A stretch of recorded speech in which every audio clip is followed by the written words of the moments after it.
जय हिंद दोस्तों। ठीक है, और हम चलेंगे फ्रांस की क्रांति का पार्ट 2 आपने देख लिया, और फ्रांस की क्रांति का पार्ट 3 हम शुरू करेंगे उसके आगे। ठीक है, देखिएगा फ्रांस की क्रांति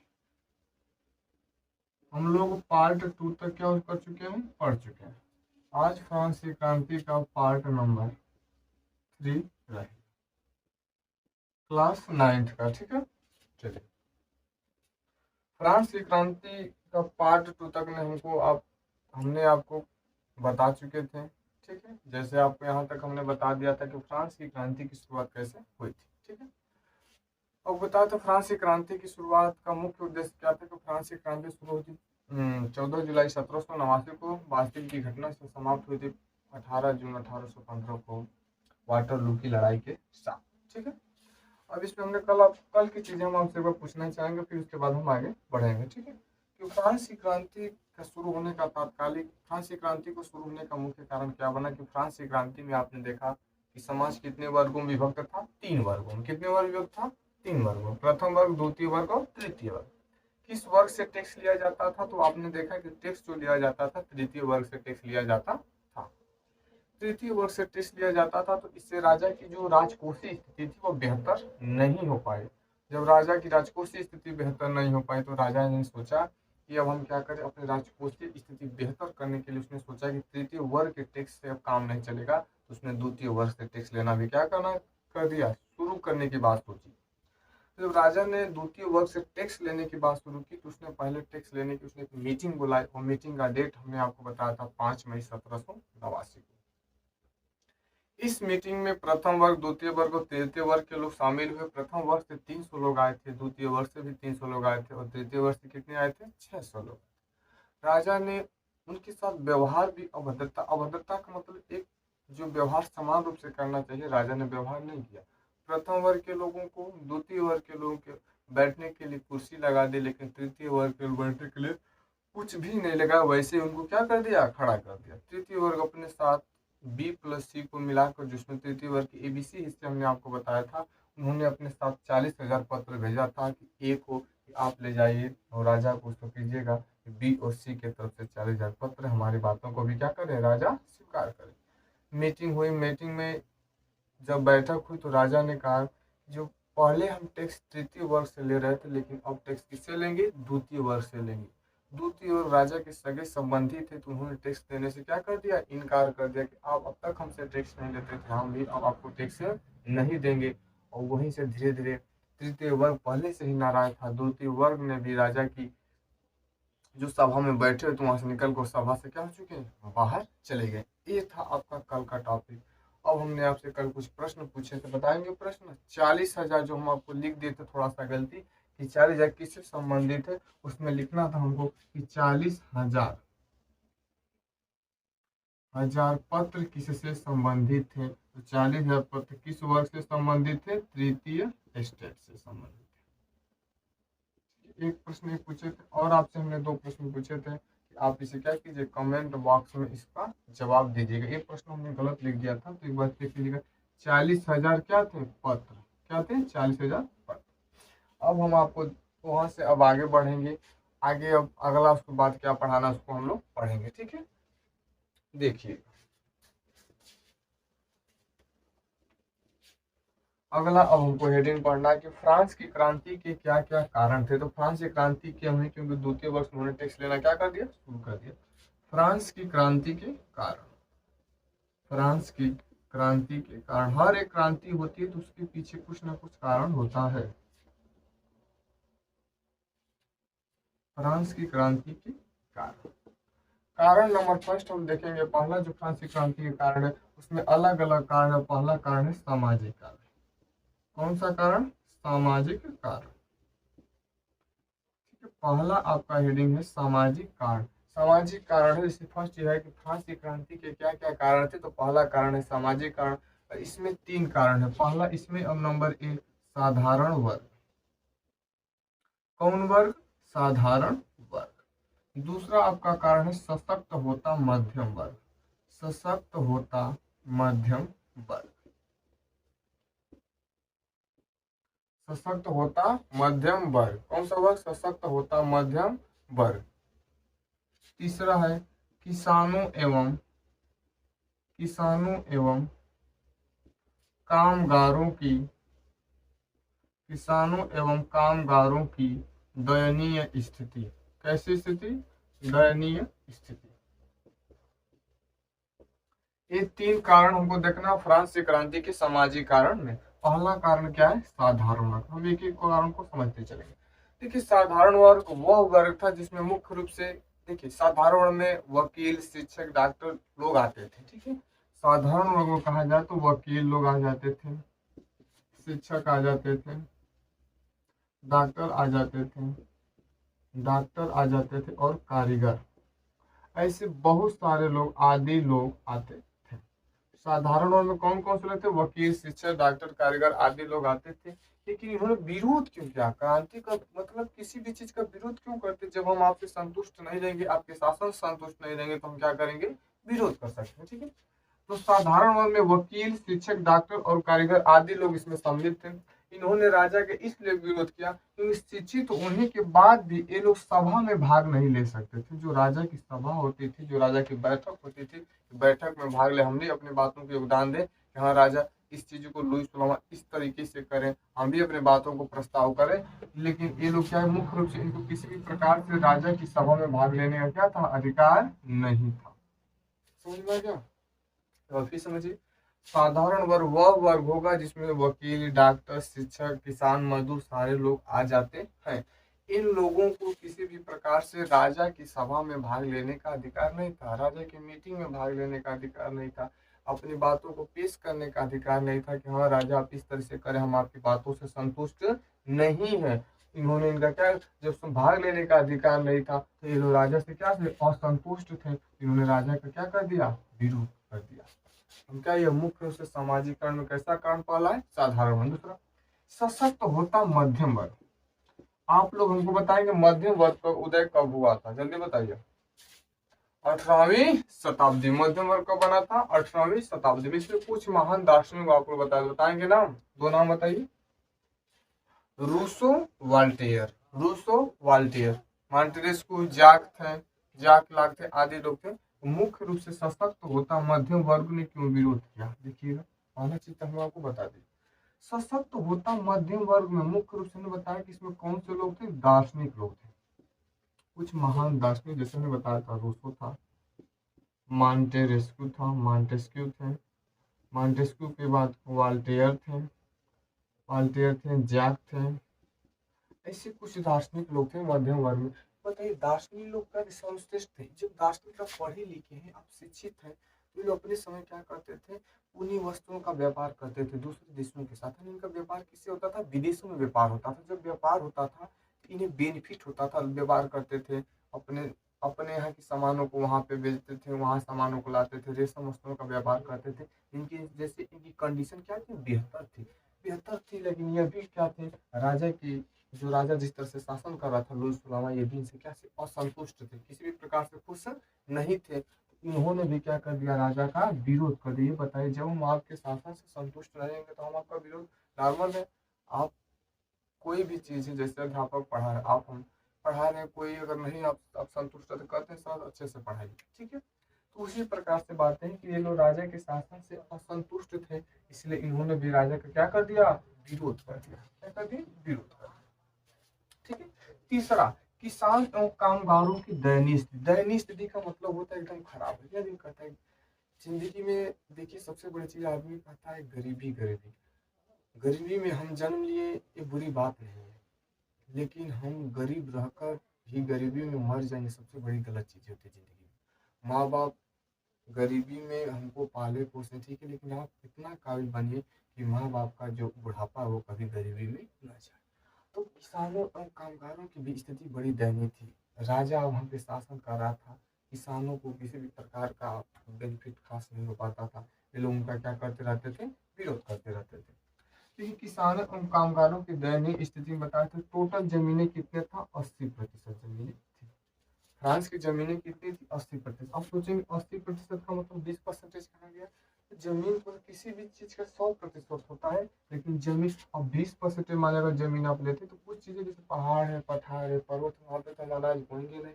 तो जमीन जो खेती की जाती थी कितना था, 80% जमीनें थी। इसमें से 75% जो जमीनें थी वो जमींदार लोगों के पास थी। किसके पास थी? जमींदार लोगों के पास थी। और अब इसके बाद जो 5% जमीनें थी ये किसानों के पास थी। किसके पास थी? किसानों के पास थी। आप बताइए, आपके पास टोटल 75% जमीन जमींदारों के पास, 5% किसानों के पास है। किसान इनके खेतों में काम करते थे, लेकिन सारा जमीन इनके पास था, जमींदार। बस 5% जमीन लेकर हम कितना तीर मार सकते हैं? आप सोच के देखिए। ये बेचारे जैसे भी इनके साथ रह के इनके साथ काम करते थे, किस प्रकार का बधुआ मजदूर, कैसा काम करते थे? बधुआ मजदूर के हिसाब से काम करते थे। बधुआ मजदूर किसे कहते हैं, एक बार समझिएगा, ठीक है? यहीं पे हम आपको समझा दे रहे हैं, बधुआ मजदूर। बधुआ मजदूर, देखिए बता दे रहे, बधुआ मजदूर किसे कहते हैं? जब मजदूर किसी भी, कोई मजदूर किसी दूसरे, जैसे हम यहाँ के, हम लोग अपने देश के मजदूर चाहे कहीं के मजदूर, किसी व्यक्ति को समय समय के हिसाब से और वेतन के हिसाब से, समय और वेतन के हिसाब से उसे खरीद लिया जाता है, और उसके साथ मतलब अपने हिसाब से हम काम कराते हैं, उसे मजदूर को कहेंगे बधुआ मजदूर। जैसे सिर्फ उत्तर प्रदेश का कोई व्यक्ति है, उत्तर प्रदेश का कोई मान लीजिए अच्छा खासा किसान है, उसका परिपूर्ण जमीन है, वो क्या करेगा, अपने यहाँ मजदूरों को रखा है, मजदूर को ला दिया, मान लीजिए इंग्लैंड देश से लाया, इंग्लैंड से मजदूरों को खरीद कर 10 मजदूरों को लाया, एक मजदूर को 10 लाख रुपये पर लाया, तो 10 मजदूरों को कितने पर लाएगा? 100 लाख। कितने लाख पे? 100 लाख रुपये। 100 लाख का मतलब कितना? 1 करोड़। अगर एक मजदूर को 10 लाख पे खरीद के लाते हैं, तो 10 मजदूर को खरीदेंगे तो 100 लाख, 100 लाख बराबर 1 करोड़। यानी किसी भी मजदूर को एक वेतन फिक्स कर दिया जाए कि हम आपको 10 लाख पे एक मजदूर को खरीद कर लाए, और आपसे कितने वर्ष तक काम कराएंगे? 10 वर्षों तक। यानी 10 लाख पे खरीद कर लाए और 10 वर्षों तक हम आपको काम कराएंगे। अर्थात कहने का मतलब पैसा और समय फिक्स हो, और उस मजदूर से हम क्या करें, जितना काम करा सके, उसे हम खरीद चुके हैं, उसके परिवार को पैसे दे चुके हैं, वही मजदूर कहलाएंगे बधुआ मजदूर। कौन से मजदूर? बधुआ मजदूर। हमको उम्मीद है कि आपको ये समझ में आ गया होगा। एक बार स्क्रीनशॉट लेना है तो ले लीजिए। चलिए ठीक है, इतना आपको समझ में आ गया होगा। एक बार हम फिर से आपको बता दें, फ्रांसीसी क्रांति का पहला कारण हमने बताया सामाजिक कारण। सामाजिक कारण में कितने कारण है? 3। साधारण वर्ग, सशक्त होता मध्यम वर्ग, किसान एवं कामगारों की दयनीय स्थिति। साधारण वर्ग किसे कहेंगे बताइएगा आप लोग? वो हम मिटा रहे हैं, साधारण वर्ग किसे कहेंगे बताइए? साधारण वर्ग वह वर्ग, साधारण वर्ग में वह जो डॉक्टर, वकील, शिक्षक आते थे, ये वर्ग कौन से कहलाते थे? साधारण वर्ग। ये लोग इसलिए विरोध किए क्योंकि फ्रांस में इन वर्गों का वर्चस्व नहीं था। ये लोग काम में इतने शिक्षित होने के बाद, पढ़ने के बाद, होने के बाद ये राजा के सभा में भाग नहीं लेते थे, इसलिए उन्होंने क्या किया? विरोध किया। सशक्त होता मध्यम वर्ग, बताइएगा मध्यम वर्ग का उदय बताया 8वीं शताब्दी में हुआ था। इसमें कुछ महान दार्शनिक लोग क्या लिए थे? जन्म लिए थे। दार्शनिक इतने बेहतर होने के बावजूद भी राजा का विरोध नहीं कर पाते थे, राजा से असंतुष्ट थे, वो सभा में नहीं जा पाते, इसलिए उन्होंने क्या कर दिया? राजा का विरोध कर दिया। ठीक है। किसान एवं कामगार की दयनीय स्थिति, इसमें हमने बताया कि टोटल जमीन कितनी थी विद्यार्थी? 80%। जमींदारों के पास 75%। और बताइएगा किसानों के पास कितने थे? 5%। इससे किसान क्या थे? असंतुष्ट थे, इन्होंने भी राजा का क्या करने लगा? विरोध करने लगे। ठीक है, ये था आपका सामाजिक कारण। अब हम देखेंगे दूसरा, बंधुआ मजदूर। वह मजदूर जिसमें समय और वेतन क्या रहे? फिक्स रहे, आप जितना चाहे उतना काम कराएंगे, वही मजदूर कहलाएंगे बंधुआ मजदूर। अब हम देखेंगे धार्मिक कारण। धार्मिक कारण पहला इसमें है धार्मिक कारण। देखिएगा, धार्मिक कारण को हम समझेंगे, और दूसरा इसमें पादरियों में भ्रष्टाचार। इसमें 2 हेडिंग है, पादरियों में भ्रष्टाचार, पादरियों में भ्रष्टाचार। देखिए, धार्मिक कारण, फ्रांस में 3 धर्म थे, Protestant, Protestant, Protestant Catholic, Protestant, Catholic, यहूदी। फ्रांस में कितने धर्म थे? 3 धर्म। फ्रांस में 3 धर्म थे, प्रोटेस्टेंट, कैथोलिक, यहूदी। याद कर लीजिए, प्रोटेस्टेंट, कैथोलिक, यहूदी, प्रोटेस्टेंट, कैथोलिक, यहूदी। किस बोलिए? फ्रांस में कितने धर्म थे? 3, प्रोटेस्टेंट, कैथोलिक, यहूदी, प्रोटेस्टेंट, कैथोलिक, यहूदी। चलिए, फ्रांस में 3 धर्म थे और इसमें सबसे बेहतर धर्म की बात करें, सबसे ज्यादा किस धर्म के लोग थे? कैथोलिक। कैथोलिक धर्म के लोग क्या थे? ज्यादा थे। कैथोलिक धर्म का वर्चस्व ज्यादा था, जिसकी जनसंख्या ज्यादा होगी, आपको मालूम है कि उसका वर्चस्व क्या होगा? ज्यादा होगा। जैसे जैसे आप देखेंगे कि कभी कभी अगर हम यहीं पे बात करें, हम लोग जिस क्षेत्र में ग्रामीण से जुड़े हैं, तो ग्रामीण में हिंदुओं की संख्या ज्यादा है, तो हिंदुओं का वर्चस्व क्या होता है? वर्चस्व का मतलब हिंदू ज्यादा हावी हो जाते हैं दूसरे धर्मों के ऊपर, लेकिन ऐसा नहीं है हमारे देश में। अगर वहीं हम अगर मऊ जिले की बात करें, तो मऊ जिले जो शहर है, वहाँ पे क्या मुसलमानों लोग ज्यादा है, तो मुसलमान लोगों का वर्चस्व क्या है? ज्यादा। थोड़ा सा उनको ज्यादा वो लगता है कि यहाँ पे हमारी जनसंख्या ज्यादा, तो हमारा ज्यादा पहुंच है, यही होता है वर्चस्व। तो धार्मिक कारण में कितने धर्म थे? प्रोटेस्टेंट, कैथोलिक, यहूदी। सबसे ज्यादा मानने वाले धर्म कौन थे? कैथोलिक। लेकिन इसमें भी राजा के उन्होंने विरोध इसलिए किया कि ये धर्म मनुष्य थे, इनकी संख्या ज्यादा थी, लेकिन इन धर्मों को अपने मंदिरों में, अपने मस्जिदों में, अपने गिरजाघर में, जो लोग जिस जहाँ पे जाते थे पूजा करने के लिए, वहां पे इन्हें जाने का छूट नहीं था। इसलिए इन्होंने राजा का क्या कर दिया? विरोध कर दिया। देखिए, क्रांति हम पढ़ रहे हैं, इसका मतलब कैसे कैसे हम राजा का विरोध करें, तो विरोध करने का फर्स्ट कारण यही बना कि प्रोटेस्टेंट, यहूदी, कैथोलिक जो धर्म थे, इनकी संख्या थी पर्याप्त मात्रा में, लेकिन अपने धर्मों, अपने मंदिरों में, मस्जिदों में, जहां इनको जाना था पूजा करने के लिए, राजा इनको छूट नहीं दिया, इसलिए राजा का क्या करते थे? विरोध।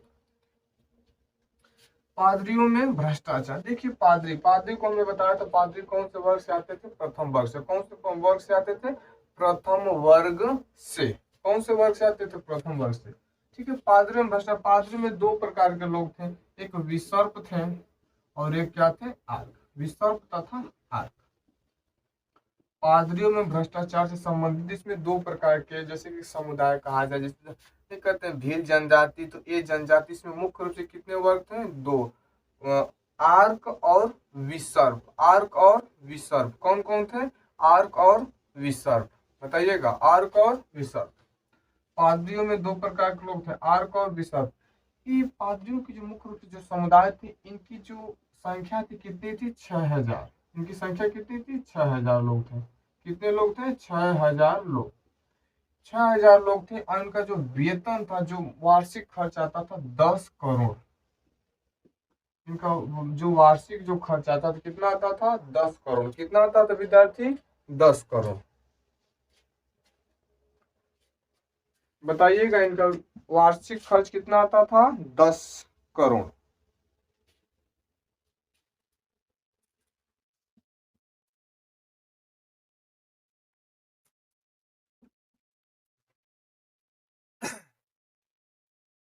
कितना आता था? 10 करोड़। इनका जो वार्षिक खर्च आता था, 10 करोड़ डॉलर आता था। ठीक है। वार्षिक, बिना मतलब के पैसों को लोग क्या करते थे? खर्च करते थे, 10 करोड़ डॉलर। ठीक है। अब देखिए, आप 10 करोड़ डॉलर हर वर्ष खर्च करेंगे, तो जनता को खाने के लिए नहीं मिल रहा है। फ्रांस में उनकी दयनीय स्थिति खराब है, खेतों में काम करें, मजदूरी समय से नहीं मिल रहा है। उसके बाद आप इतने पैसे खर्च करेंगे, तो धीरे धीरे जनता इनसे क्या हो चुका था? परेशान हो चुके थे पादरियों के भ्रष्टाचार से। पैसे उनको मिलता था, पैसे लेकर गाना गाना, सुनना, डीजे ऑर्केस्ट्रा देखते थे, बैठ के घरों में मजदूरों से पैसा लिया जाता था, और धीरे धीरे अपने पैसे को फालतू में क्या करते थे? यूज करते थे। इससे भी लोग क्या हो चुके थे? परेशान हो चुके थे। ठीक है, इतना आपको समझ में। ठीक, चलिए स्क्रीनशॉट ले लीजिए, अगला आइटम।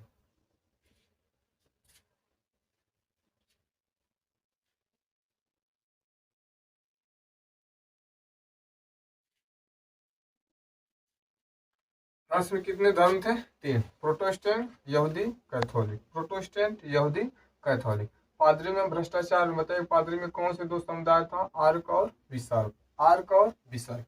आर्क और विसर्प की संख्या कितनी थी? कितनी थी? 6000। कितना वार्षिक के खर्च करते थे? 10 करोड़ डॉलर।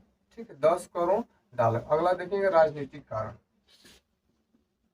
राजनीतिक कारण। राजनीतिक कारण।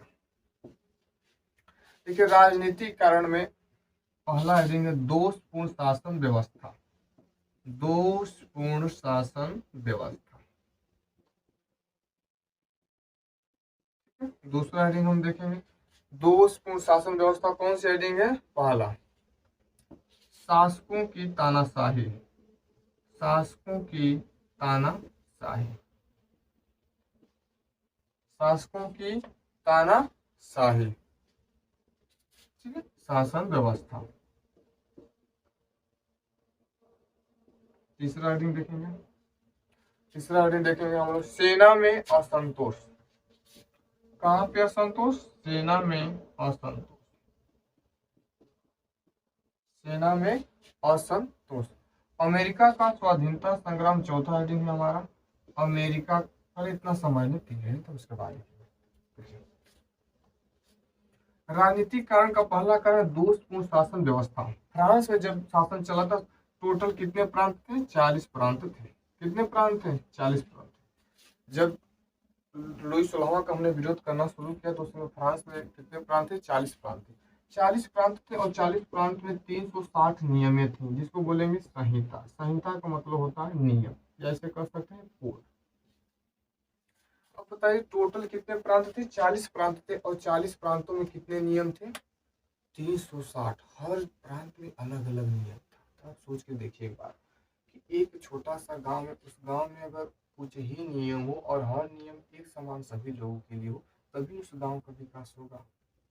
आप 40 प्रांत में 360 नियम है, हर नियम अलग अलग है, लोगों में किसी भी प्रकार की संतुष्टि नहीं थी, लोग असंतोषजनक थे। नियम समान रहे, जो भी नियम 360 बना चाहे 400 बना, लेकिन नियम भिन्न भिन्न था। बड़े वर्गों के लिए अलग नियम था, छोटे वर्गों के लिए अलग नियम था, अन्य वर्गों के लिए अलग नियम था। यही सबसे बड़ी कमी बनी। इसमें 40 प्रांत में बटा हुआ था, नियम अलग अलग थे और नियमों में भी क्या था? अलग था। प्रथम वर्ग के लिए अलग नियम था कि टैक्स नहीं देना, द्वितीय वर्ग को शुरुआत में टैक्स नहीं देना था, तृतीय वर्ग को हमेशा टैक्स देना था। ये नियम अलग अलग होने के कारण लोग धीरे धीरे राजा का क्या करने लगे? विरोध। विरोध हर प्रकार से हमें देखना है कैसे राजा का विरोध हो रहा है। तो राजा का विरोध होने का कारण क्या था? प्रांत का कई हिस्सों में बंटना था और कितने नियम थे? 360। शासकों की तानाशाही व्यवस्था। शासकों की तानाशाही व्यवस्था से मतलब क्या है कि उस समय शासन किसका था? लुई 16वें का। किसका था?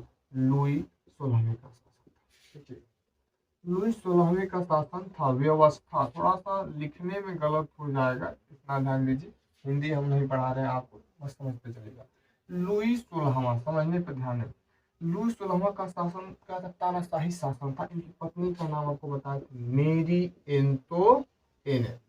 मेरी एंटोइनेट। ठीक है, लोग उसे क्या कहते थे? गुस्से से, क्रोध में से लोग कहते थे इसकी पत्नी को श्रीमती घाटा देवी, क्योंकि बड़ा ही कराती थी घाटा। खाती थी समोसा और चटनी। जब समोसा चटनी रोज पड़क जाएगी, भैया डेली समोसा चटनी खाएंगे, एक तो आपके देश की वित्तीय स्थिति खाली, किसानों से आप लेकर टैक्स कैसे कैसे वो बेचारे मेहनत करके आपको पैसे दे रहे, उसके बाद आप समोसा चटनी छेना बर्फी खाएंगे तो आपके देश की कंडीशन खराब होगी। बिना मतलब का ऑर्केस्ट्रा डीजे देखेंगे तो आपके देश की कंडीशन खराब होगी। इसलिए लोग इसे गुस्से में कहते थे श्रीमती घाट। ये क्या करते? तानाशाही शासन का हमेशा गरीब वर्गों, मजदूर वर्गों से लोग क्या करते थे? मतलब का टैक्स लेते थे, जहाँ पे काम चल भी जाता था लेकिन बस अपने ऐशो आराम के लिए टैक्स लेते थे। यहाँ पे सैनिकों का ज्यादा दबदबा होता था, राजा जैसा कहता था सैनिक पहुंच जाते थे, AK-47 लेके गरीब मजदूरों को मारने भी लगते थे। इसलिए यहाँ पे कौन सी शासन व्यवस्था हो चुकी थी? तानाशाही शासन व्यवस्था। लुई 16वां जैसा चाहता था वैसा होता था। ठीक है ना? धीरे धीरे लोग लुई 16वां से उठ चुके थे, अब धीरे धीरे इनका भी विरोध करना क्या कर दिया? शुरू कर दिया। ठीक है, सेना में असंतोष। हेडिंग में बहुत सिंपल है। सेना में आपने देखा सेना की नौकरी का अलग अलग है। जैसे कि अगर हम देखें, जैसे सेना की 4 कैटेगरियां होती है। एक जीडी होता है, एक टेक्निकल होता है, एक ट्रेडमैन होता है, एक क्लर्क होता है। सेना की जब हम बात करें, सेना में बच्चे भर्ती होते हैं तो 4 हिस्से होते हैं। एक जीडी जनरल ड्यूटी फिर होता है, एक टेक्निकल। टेक्निकल में अगर आप भर्ती हो जाते हैं तो गाड़ी चलाना, गाड़ी बिगड़ जाए कैसे, एयरलाइन कम्युनिकेशन बताना, कहाँ पे हमला होने वाला, सारा चीज़ें बताता रहता है टेक्निकल के माध्यम से। और उसके बाद एक होता है क्लर्क। क्लर्क देखेंगे, एक क्लर्क होता है तो कई जीडियों का हिसाब, हजार हजार जीडी का हिसाब करना। उसके पास उसका कितना पेमेंट हुआ, कब उसे छुट्टी हो, कब उसे छुट्टी घर पे जाना है, कब उसे वापस आना है, सारा डाटा रखा रहता है क्लर्क। ठीक है। अगला इसमें हम देखते हैं, एक होता है ट्रेडमैन। ट्रेडमैन में जो बच्चे भर्ती होते हैं उनका मुख्य उद्देश्य क्या होता है, खाना बनाना। खाना सैनिकों के लिए बनाना, कि कितना सैनिक है, कितना खाना चाहिए, सब कौन से लोग करते हैं, ट्रेडमैन। तो यहाँ पे सेना में असंतोष का कारण क्या था, कि सेना में असंतोष का मुख्य कारण क्या था, सेना की जो सेना में भर्ती हो जाते थे उनके पदों में बढ़ोतरी नहीं होती थी, पदों में उन्नति नहीं होती थी। किसमें उन्नति नहीं होती थी, पदों में उन्नति नहीं होती थी। इसलिए लोगों ने क्या कर दिया, धीरे धीरे जितने भी सैनिक भर्ती होते थे वो राजा का क्या करने लगे, विरोध करने लगे। कितना समझ आ गया होगा। ठीक है। दोषपूर्ण शासन व्यवस्था में कितने प्रांत थे, 40। कितने नियम थी, 360। शासकों की तानाशाह शाही व्यवस्था, तानाशाह कौन था उस समय, लुई 16। पत्नी कौन थी, श्रीमती मेरी एंटोनेट। लोग इसे क्या करते, श्रीमती घाटा क्यों करते थे, कि बहुत ही क्या कराती थी, घाटा। घाटा कराने का तात्पर्य न कि समोसा चटनी खाने से बहुत घाटा होगा, अपने जीवन काल को वैसे बड़े ही विलासता पूर्वक, और विलासता को तो खूब बढ़िया से खाना पीना, मस्ती से रहना, डीजे ऑर्केस्ट्रा सब देखना, किसी भी प्रकार की जनता के बारे में नहीं सोचना। ठीक है। सेना में असंतोष का मतलब उनके पदों में बढ़ोतरी नहीं होती थी। चलिए हम आगे चल रहे हैं, इसको मिटा दे रहे हैं। इसमें 2 हेडिंग और बचा है, आज इतना समझिए। ठीक है। अमेरिका का स्वतंत्रता संग्राम। चौथा है अमेरिका का स्वतंत्रता संग्राम। अगला हेडिंग इसमें समझेगा। चौथा हेडिंग अमेरिका का स्वतंत्रता स्वाधीनता संग्राम। अब ये देखिएगा, स्वाधीनता संग्राम विद्यार्थी, स्वाधीनता संग्राम, व्यक्तिगत व्यक्तिगत स्वतंत्रता का अभाव, व्यक्तिगत स्वतंत्रता का अभाव, व्यक्तिगत स्वतंत्रता का अभाव। अगला हेडिंग है हमारा, और अगला लास्ट हेडिंग इसमें का, उच्च वर्गों का विशेष अधिकार, उच्च वर्गों का विशेष अधिकार, उच्च वर्गों का विशेष अधिकार, विशेषा। ये लास्ट हेडिंग है राजनीतिक कारण का। देखिएगा, अमेरिका का स्वाधीनता संग्राम में क्या कह रहा है, अमेरिका का, जब अमेरिका में लड़ाई चल रही थी, किसके किसके बीच में लड़ाई चल रही थी, यूएस से, जिसको अमेरिका बोलते हैं, और लड़ाई आपकी चल रही थी अमेरिका और इंग्लैंड के बीच में लड़ाई चल रही थी, इंग्लैंड कहिए, ब्रिटेन कहिए। ठीक है। इसके बीच में जब लड़ाई चल रही थी, तो अब देखिए आपके देश की कंडीशन खराब है। किस देश की कंडीशन आप पढ़ रहे हैं, फ्रांस की क्रांति। आपके देश की कंडीशन खराब है, आप सोचिए अपने देश की कंडीशन को आपको सुधारना चाहिए, तो क्या किया, फ्रांस का जो एक सैनिक था लफायते, फ्रांस के सैनिक का क्या नाम था, लफायते, इसने क्या कर दिया, जब अमेरिका और इंग्लैंड के बीच लड़ाई चल रही थी, तो लफायते नामक सैनिक ने अपनी तरफ से अमेरिका के साथ मिलकर इंग्लैंड को हराने का काम करने लगा। सोचिए एक बार ध्यान से आप लोग, कि आपके देश की स्थिति इतनी खराब है, गधों अपने देश को संभालो, पहले अपना व्यक्ति काम आता है, बाकी पराया। अपने देश की कंडीशन आपकी खराब है, दूसरे देश का सहयोग करना चाहिए। सहयोग करने का भी कारण क्या था, क्योंकि इंग्लैंड यानी जो ब्रिटेन हम कहते हैं, हम इंग्लैंड किसका, किसको गुलाम बनाया था, फ्रांस का। तो फ्रांस बदला लेना चाहता था इंग्लैंड का, इसलिए वो किसका सहयोग करने लगा था, अमेरिका का। लेकिन सहयोग कब करते, जब आप अपने देश की कंडीशन को पहले बेहतर के बाद में उसका विरोध कीजिए। ठीक। यहाँ पे करने लगा, जनता नाराज होने लगी लुई 16 से, कि अपने देश की स्थिति आप नहीं सुधार रहे हैं और दूसरे का सहयोग करने चल जा रहे हैं। इसीलिए लोगों ने किसका विरोध कर दिया, लुई 16 का। ठीक है। जितना चीजें हैं सब इस क्रांति के विरोध है, कैसे कैसे हम विरोध करें। अगला व्यक्तिगत स्वतंत्रता का होगा, राजा ने कुछ, राजा के जो कुछ खास लोग थे उनको एक पत्र दिया था, एक लेटर। ये लेटर में सोचिएगा, लोग लेटर लिख देते हैं, मैं कहाँ हो तुम इतने दिनों से जो रहे थे, लेटर लिख के। अलग अलग लेटर होते हैं, प्रेम लेटर, प्रार्थना पत्र लेटर, माँ बाप का, कहाँ पिताजी हैं, कब आएंगे, सारा लेटर बाद में लिखा जाता है ना।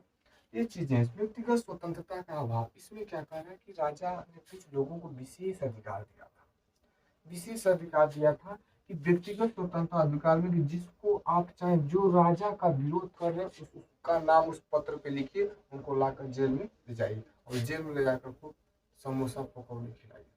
सोचिए राजा जेल में समोसा पकौड़ी खिलाएगा, ले जाकर जेल में जो राजा का विरोध करते थे उनको बेहतर ढंग से क्या किया जाता था, कूटा जाता था। ठीक है, इसमें व्यक्तिगत स्वतंत्रता के अभाव में, लेकिन कुछ लोग इसका गलत यूज करते थे। जिनको पत्र था कि लिखना, तो वो लोग अपने ही जो राजा का विरोध ना करे, जिन लोगों को अधिकार मिला था उनका वो कोई विरोध कर देता था, वो लोग पकड़ के राजा के नाम पे ले जाकर उनको जेलों में पिटवाते थे। इतना व्यक्तिगत लोग एकदम असंतुष्ट हो चुके थे राजा से। ठीक है, कुछ तो ये लोग क्या करने लगे, जो पर्सनल इनका दस्तावेज था, दस्तावेज पे जो राजा का विरोध करता था, दस्तावेज जिस दस्तावेज एक था जिसमें जो राजा का विरोध करता था उसका नाम लिखकर करता था, उसका नाम लिखा जाता था। बस इतना ही समझे, उसका नाम लिखा जाता था और राजा लिखा जाता था, राजा के कर्मचारियों द्वारा दंडित किया जाता था, राजा के कर्मचारियों के द्वारा दंडित किया जाता था, दंडित किया जाता था। यही था इस विशेष पत्र। ठीक, अगला उच्च वर्गों का विशेषाधिकार। कुछ उच्च वर्ग, जो बड़े वर्ग थे, जैसे प्रथम वर्ग, द्वितीय वर्ग, इसको तो बाद में से टैक्स लेना शुरू हुआ था, लेकिन उच्च वर्गों का कुछ विशेष अधिकार था कि इनको जन्म से ही क्या करना था, टैक्स नहीं देना था। बताइए, आप किसी अन्य वर्ग से टैक्स लेंगे, द्वितीय वर्ग को प्रथम वर्ग से टैक्स नहीं लेंगे, तो गलत है कि नहीं? टैक्स लेकर आप अपना जीवन विलासतापूर्ण बिताएंगे तो लोग आपसे क्या हो जाएंगे, नाराज हो जाएंगे। धीरे धीरे लोगों ने एकदम राजा से उब चुके थे और राजा की जो उच्च वर्गों का जो विशेषाधिकार था, इनको बेमतलब का अधिकार थे, इसलिए लोगों ने इनका क्या करने लगा, विरोध करने। किसका विरोध करने लगे? राजा लुई 16वें का। ये था आज के लिए, इतनी चीजें हमने आपको बताया पार्ट 3 में। 2 पार्ट कम से कम और इसका संक्षिप्त हम बनाना चाहेंगे, जिससे पूरा आपको फ्रांसीसी क्रांति समाप्त हो जाए। चैप्टर बड़ा है, पढ़ाने में अच्छा खासा समय लगेगा, लेकिन आप पार्ट बाय पार्ट देखेंगे तो आपको कहीं दिक्कत नहीं होगा। आप ध्यान से बस हमारे यहाँ समझिए, एक बार अपने बुक को रिवाइज कीजिए, आपको कहीं भी फ्रांसीसी क्रांति में दिक्कत नहीं होगा। ठीक है, आज जितनी चीज़ें बताएं आज के लिए बस इतना ही। एक बार हम आपसे प्रश्न जरूर पूछना चाहेंगे, उसके बाद जो चीज़ें आपको ना समझ में, आप कमेंट बॉक्स में जरूर बताने का प्रयास कीजिए। ठीक है, तो अमेरिका का स्वाधीनता संग्राम के समय अमेरिका का कौन सा सैनिक था जो नेतृत्व कर रहा था अमेरिका का, फ्रांस की सेना का? लाफायत। ठीक है, अमेरिका और किस देश के साथ आपस में लड़ाई चल रही थी? इंग्लैंड और अमेरिका के बीच चल रही थी। व्यक्तिगत स्वतंत्रता का अभाव का मतलब क्या था? इसमें एक प्रकार का दस्तावेज था, इसमें जो राजा का विरोध करते उसका नाम लिखा जाता था, उनको जेलों में ले जाकर क्या किया जाता था, कूटा जाता था, यानी कि पीटा जाता था। उच्च वर्गों के पास कैसा अधिकार था? विशेषाधिकार। चलिए ठीक है, आज के लिए इतना ही।